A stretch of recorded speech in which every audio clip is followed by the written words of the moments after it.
Hello, I'm Rob Rue with Littleton and Rue Funeral Home. On behalf of the family, I want to thank you for showing your support online today.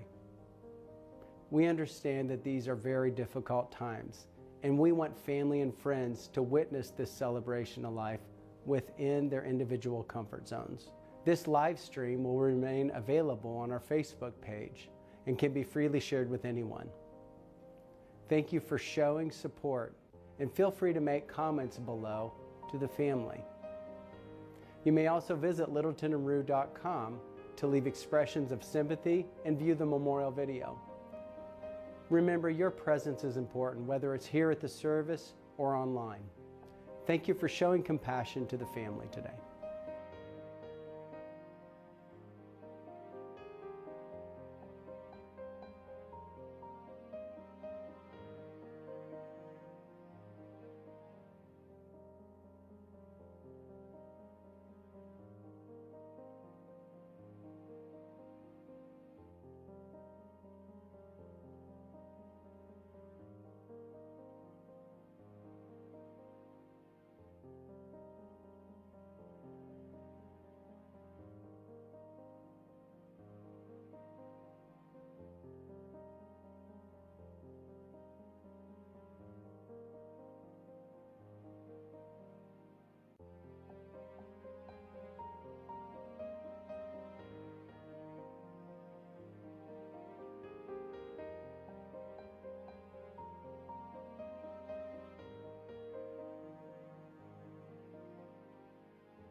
Good morning. My name is Pastor.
Good morning, everyone.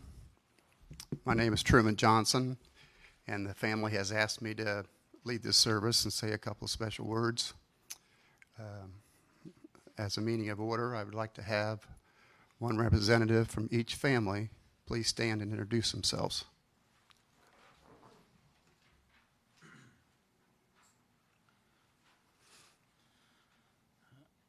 My name is Logan Neer, and I'm Billy's son. Who do you have with us today? And I'm joined here today with my girlfriend, Kayla. Thank you. Thank you.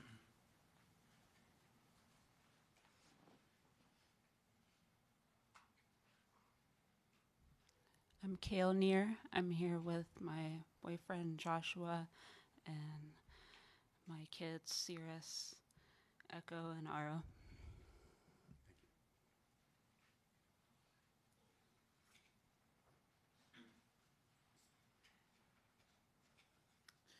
Landry Neer.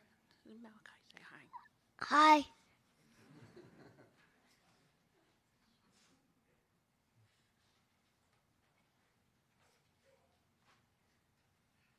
I'm Danny Neer. I'm here with my wife Melinda, my son Wesley, daughter Grace, and my daughter Jackie.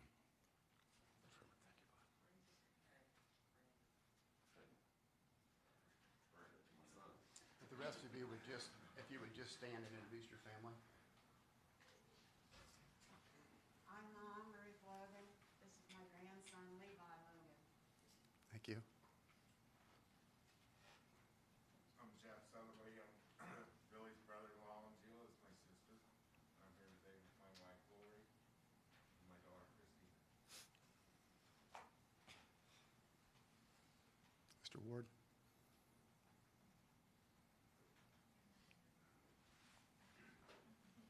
I'm Roger Ward. I'm a very good friend of Billy Neer. I'm here with my wife today, Shelley. And also in the audience is my wife, Kate. Todd Midgley. Thank you, Todd.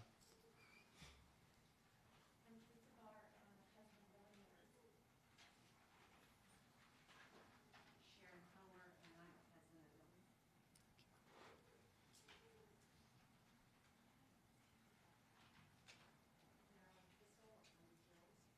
Thank you.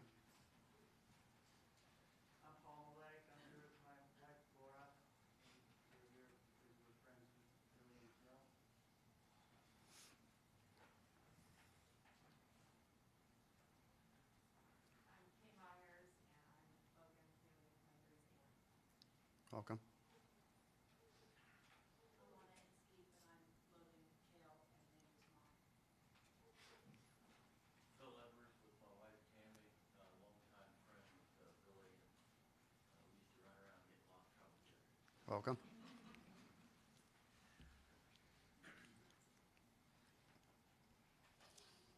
I'm John Music, and I'm here with my mother, cousins, family, friends.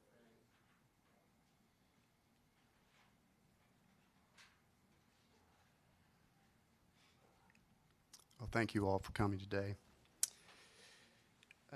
We have, if anyone in the back would like to stand up also. I'm Wesley, I'm Billy's sister, Monica, and Welcome.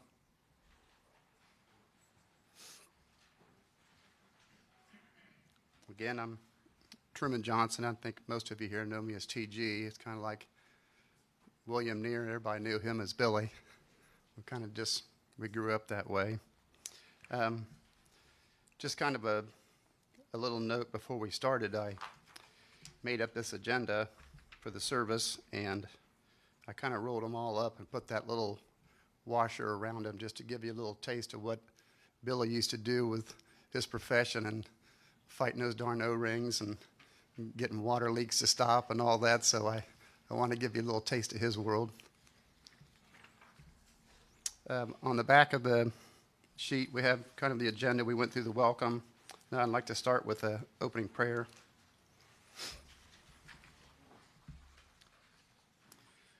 I am the resurrection, and I am the life, says the Lord. Whoever has faith in me shall have life, even though he die. And everyone who has life and who has committed himself to me in faith shall not die forever. And I think we have a couple of songs we're going to interject in here also, if I could get with Stacy.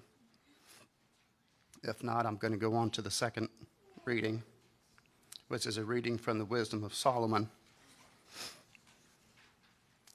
The souls of the righteous are in the hand of God, and no torment will ever touch them.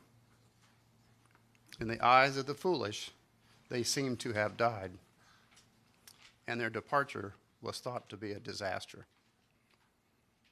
and their going from us to be their destruction. But they are at peace. For though in the sight of others they were punished, their hope is full of immortality.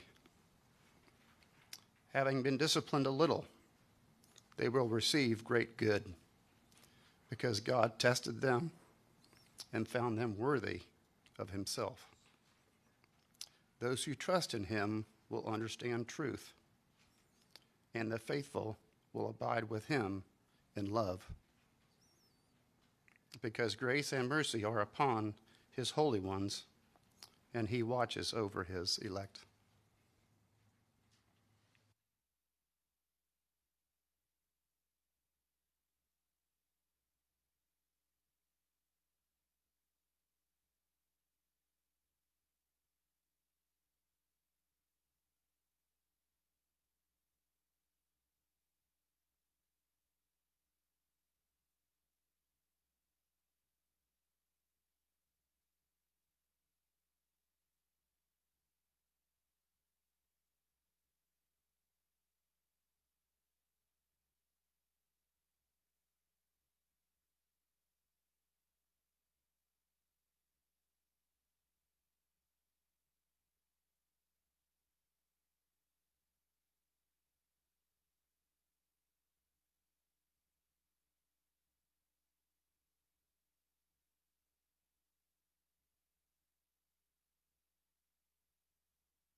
see.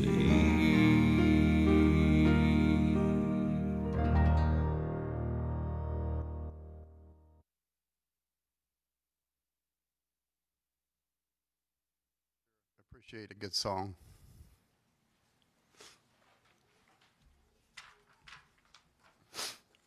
Now reading Psalm 23.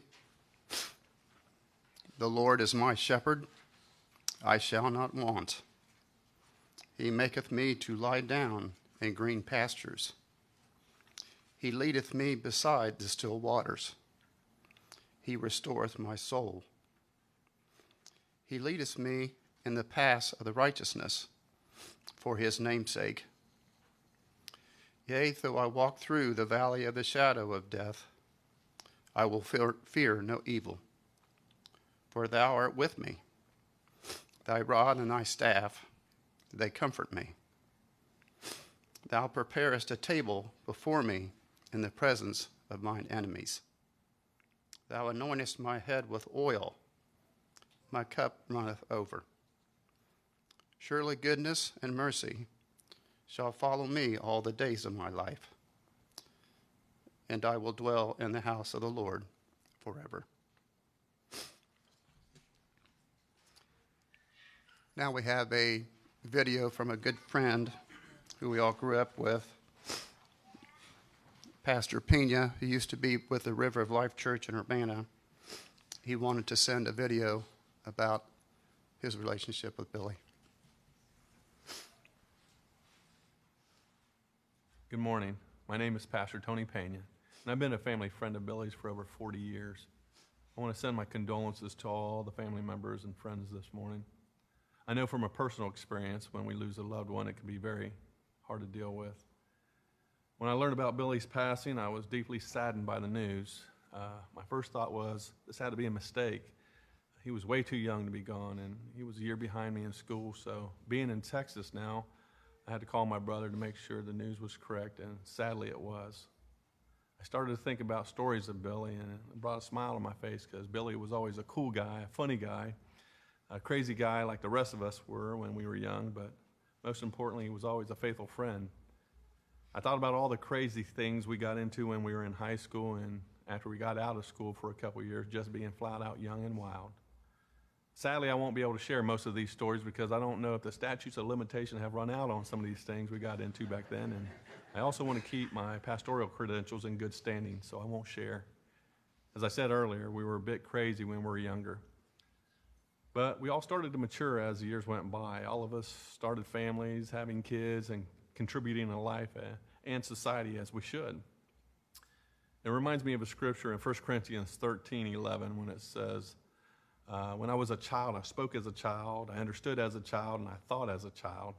But when I became a man, I put away childish things. And that's what happened to all of us. We all started becoming responsible adults. Billy was a son, a brother, a father, and I believe a grandfather, a business owner who helped out a lot of people, expecting nothing in return, which a lot of people don't know. Billy's always had a great heart for people, and he always remained a good friend to me. My heart hurts for losing a friend, and my heart hurts for his family during this time. I do know this. I'll always smile when I think of Billy and the times we had growing up with Daryl, Billy, and Danny, and the Barry and all the rest of them, Eric Johnson. I can name a lot of these guys that just bring a smile to my face. Billy's going to be sadly missed and greatly loved. Thank you for letting me share a few words with you this morning. I will keep all Billy's family in my prayers. God bless each and every one of you. Please reach out to me if you need anything from me. And again, hope to see you all soon. Good morning. My name is Pastor.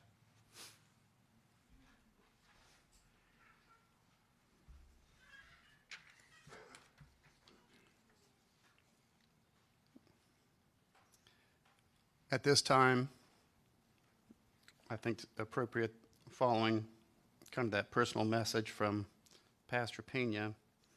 If anybody would like to come up and maybe share a personal story or a moment with Billy, please feel free to come up. It could just be a sentence or two, or it could be half an hour worth.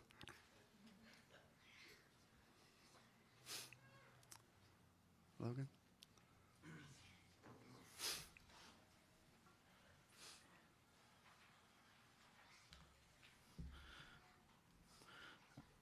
I'm just doing this right off the cuff because I didn't think that I would be up here, but I I usually like to say something funny, but I don't have anything funny to say, so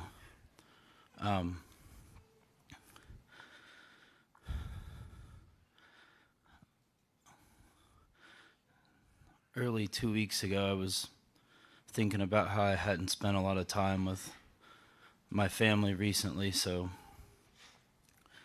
I started talking to my dad and to my sister, Kale, about arranging for us to all meet up and spend some family time together. And we were texting back and forth for a little bit because we've all got busy schedules, and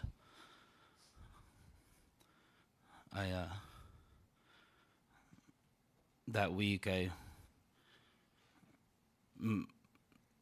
everything was really getting to me because I work a pretty tough job. It's back-breaking work, and it was starting to become soul-crushing work too, and I was starting to think I might not be able to handle anymore. I work as a machinist in Cincinnati, and I have sleeping problems as well, and those don't mesh well sometimes. So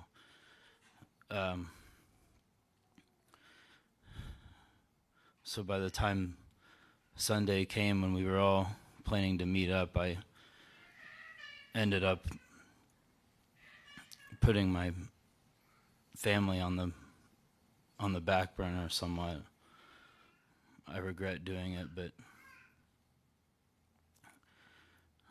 they all managed to get together, but I wasn't present, and I texted my dad and I apologized, and I called Kayla and I apologized to her, and I was venting a bit because my dad was always someone I could vent to, because he took me seriously, but he didn't, he didn't judge me when I would open up and lament about things going on, and I kind of am a bit of a rambler, and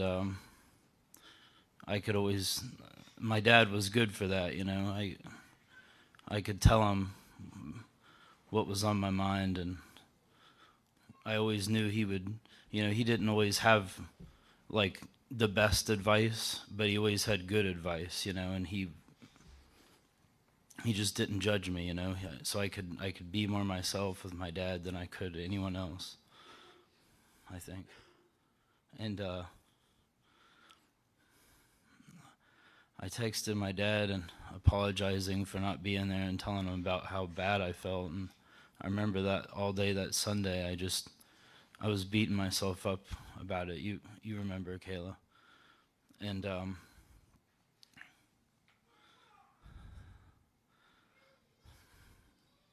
the last thing he said to me was, "It's okay, we missed you, maybe next weekend." And by the next morning, I think it was around 9:30 or maybe a little bit afterward, when my dad passed away.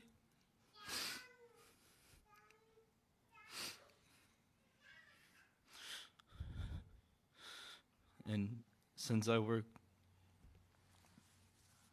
third shift, I sleep into the afternoon, and I woke up to my phone ringing, and it was the call from Kale telling me.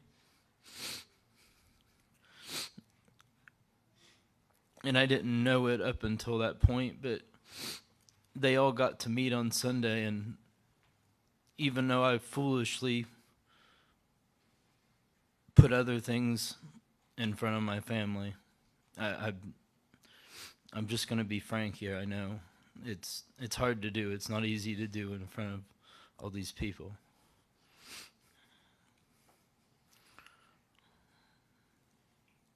But if I hadn't been able to work with them to get a family meeting put together, nothing would have happened. So the one redeeming factor there was that at least my dad got to see his daughters and his grandkids one more time, and they got to see him just before his passing. So I thank them, and I thank God that that was able to happen. And I've been saying my prayers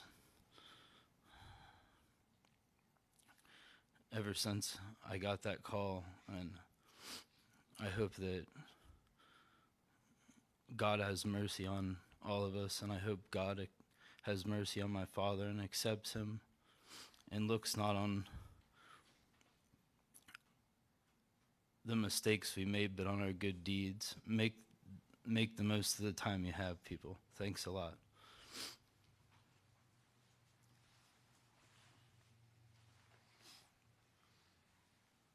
Thank you, Logan. Would anybody else like to speak? A very eloquent speech. Thank you, Logan. I can't say that enough for trying to. You were the catalyst on us being able to see him the day before. Thank you.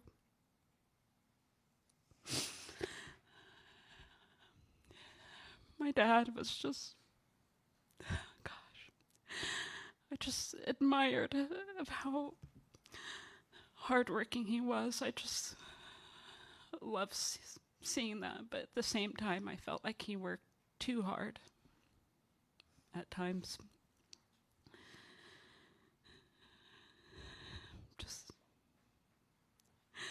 And when we were kids, he would take us on camping trips.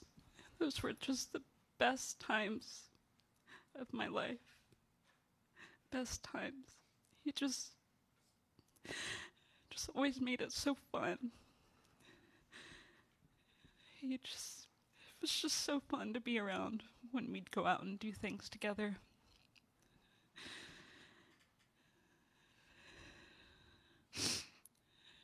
I just really appreciated how he was just so organized and well put together when we'd go on these trips. He just had everything. He just had all the food, the drinks, just everything. He was just, you could almost say he was over prepared. And he just made sure we all of us kids had everything we need as well, and just and we'd spend time with him at his house as kids. He made sure we ate right. Like, I remember he would just wash up fruits and cut them up and give us a big heaping bowl. While we were just zombieing out watching television. He was like, come on guys, you need to eat this. And we just mindlessly eat the whole thing. And just at the time, we took that for granted.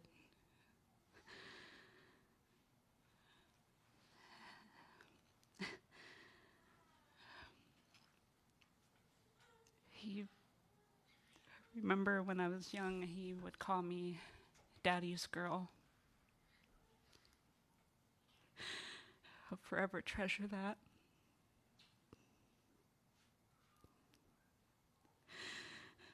Thank you, Dad. Thank you for giving us all such great memories. Thank you for loving us all. Thank you.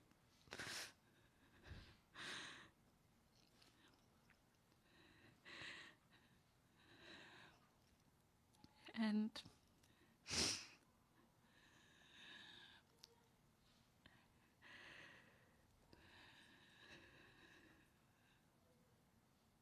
thank you, Dad. We'll miss you.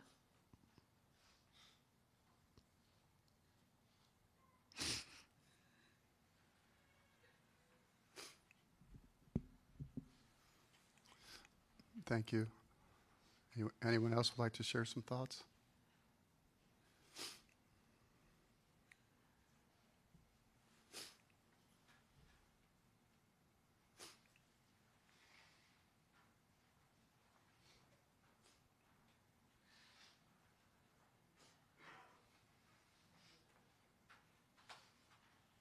How you doing? My name's Tony Ware, and I grew up with Bill, and we've been buddies for a long time.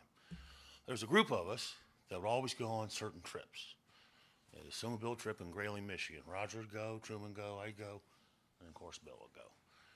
And along the way, we'd take other friends here and there and go and have a wonderful 4 or 5 days in Grayling, Michigan. We won't go into details what we've done. We had snowmobiles, that's all I'm going to say. But when Bill would go, he'd always bring a plumber's kit. Imagine that. So we're going to Truman's family's log cabin, and when you get there, it's middle of January. It's in Grayling, Michigan. It's 10 degrees, minus 20. Who knows? Of course, the cabin's is frozen. So all we wanted to do was get the bathroom working, and thank God we brought the plumber.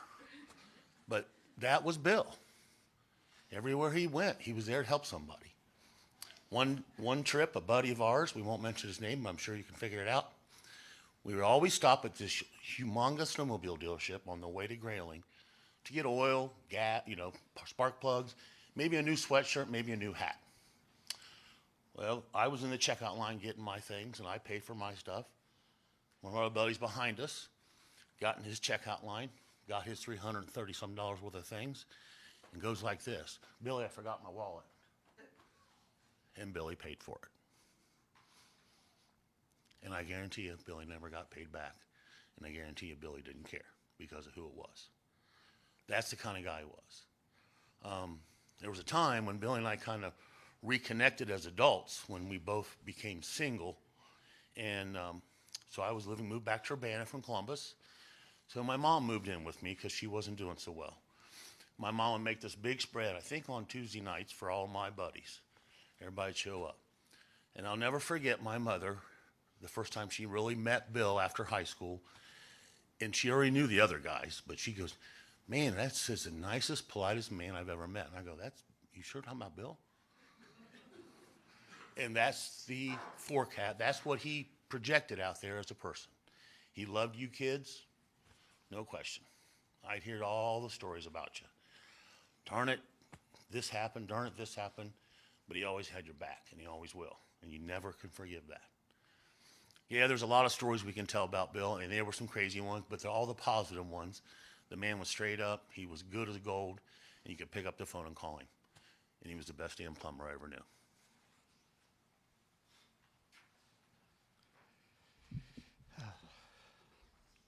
Thank you, Tony.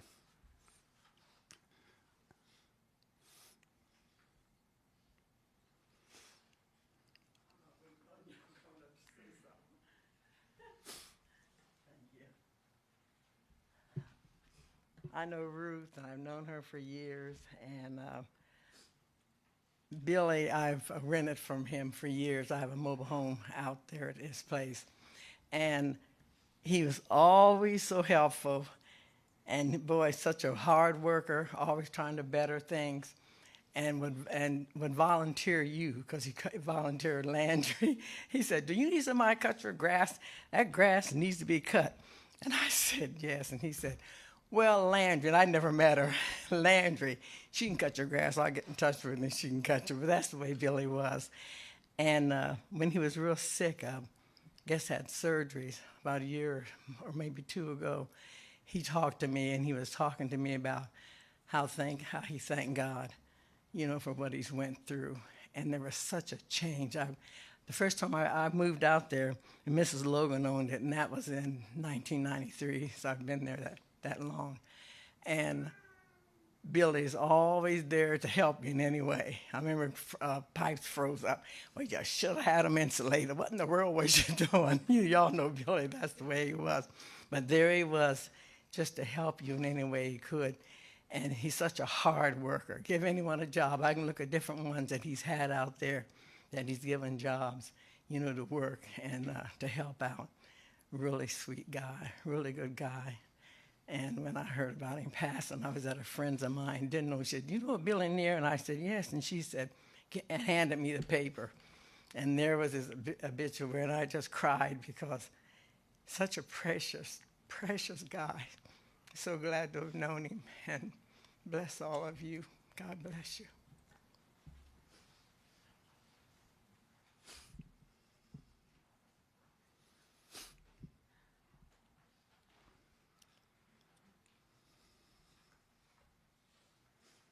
I'm Danny, Bill's brother. Just growing up with Billy, you know, he was 4 years older than me. He always was looking after me. And I was looking at the picture of him on the moped when he was like 14, and every morning he would get up and go check the traps down on Hickory Grove Road before school. And in the evenings, he used to carry straw on that moped to go bed down the calf or whatever we had back then. And just ever since we were kids, he was always just really hardworking and selfless, like Tony was saying in the video, that he was a lot like Dad. You know, he would go in and do work, and knowing that he wasn't going to get paid, and he wouldn't expect to get paid, he'd just try to help people out. You know, like I say, he always looked over me, and you know, here today, even though sometimes I feel that I didn't live up to his expectations, because you know, that's what older brothers do. He was just looking out for my best interests when he'd get on my case sometimes. But I don't know, it just makes me feel, you know, I'm gonna try harder in life. Even from now on, I'm gonna do better and make him proud of me. But I loved him more than anything, and I'm surely gonna miss him. And yeah, he was just a selfless, great person.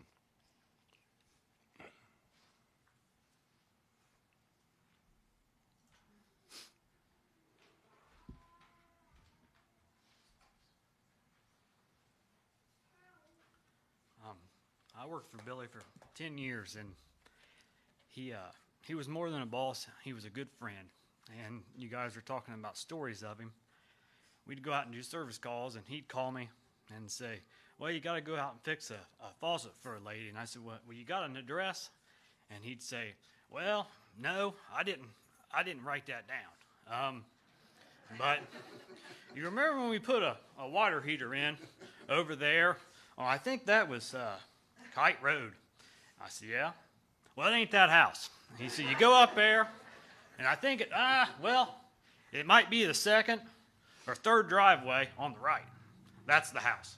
And I'd say, "Well, okay." More than once, I went to a different house. I said, "You call a plumber?" And they're like, "Nope." I said, "Okay, well, I got the wrong house." But you know what? It always worked out, and Bill he was the best. He was the best plumber, and he was a good friend. And I'm going to miss him dearly. Thank you.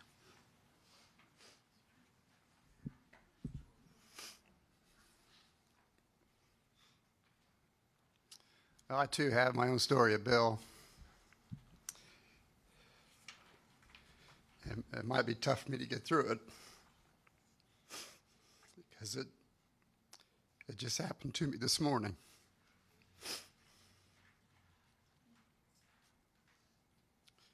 I got up and I thought to myself, I'm going to have an opportunity today to get one up on Billy Neer. Just one time, I'm gonna one up him. All the work he did for my family, my friends. The old saying is, it takes a community to raise a child.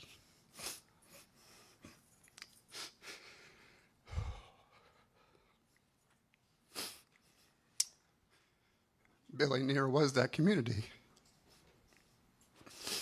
And he raised a lot of children. My wife and I recently purchased a family farm. And like any good farmer, I got up this morning and I looked to see where the rain was. It's been a very dry year this year. There hadn't been a lot of rain to go around. But where do you think that rain was centered last night? Right directly over my farm.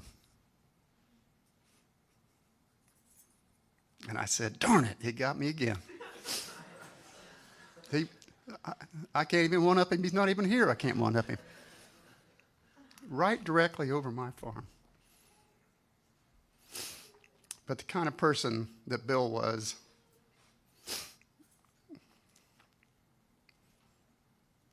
he just never asked for any type of repayment. He just did things out of the goodness of his heart. And so I think the lesson today is to try to be more like Billy Neer. Go out and do things in the community and your family, and don't expect repayment.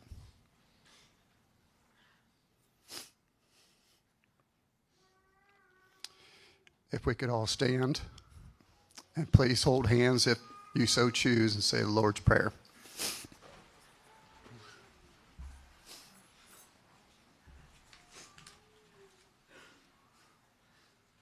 Our Father,